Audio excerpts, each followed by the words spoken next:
আসসালামু আলাইকুম ভিউয়ার্স, আমি Arfina Akter food recipe BD YouTube channel থেকে স্বাগতম। আজকে আমি রান্না করব মিষ্টি পোলাও। এখানে আমি একটা পাতিল নিয়েছি। পাতিলে আমি 1 টেবিল চামচ ঘি দিয়ে দিয়েছি। তারপর আমি কিছু গরম মশলা দিলাম গোটা। তারপরে আমি আগে থেকে পরিষ্কার করে ধুয়ে রাখা পোলার চাউল দিয়ে দিলাম। এখানে আমি 1 কেজি চিনি গুঁড়া চাল নিয়েছি। আপনারা যে কোনো ব্র্যান্ডের চাল নিতে পারেন। এখন এটা আমি ভালোভাবে নাড়াচাড়া করে ধুয়ে দেব। নাড়াচাড়া করলে ভেজে নিব। এটা ভালোভাবে ভাজতে হবে যাতে তলানিতে লেগে না যায়। পাতিলের তলানিতে লেগে গেলে পোলাটা খেতে ভালো লাগবে না। এটা তখন পোড়া পোড়া গন্ধ লাগবে।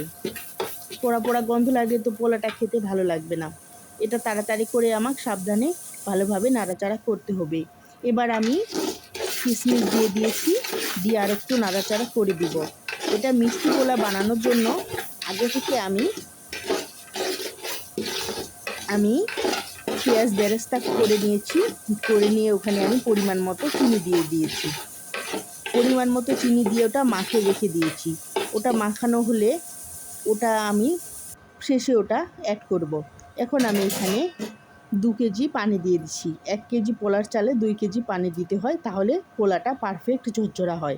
এখানে আমি আদা বাটা, রসুন বাটা 1 টেবিল চামচ করে দিয়ে সামান্য পরিমাণ লবণ দিয়েছি। দিয়ে আবার 2টো কাঁচামরিচ দিলাম। দিয়ে আবার আমি ঘি দিয়েছি 1 টেবিল চামচ। দিয়ে আমি ঢাকনা দিয়ে এটা রান্না করব। এটা নাড়াচাড়া করব না, তাহলে চালটা ভেঙে যাবে। এই যে দেখুন আমার রান্না শেষ।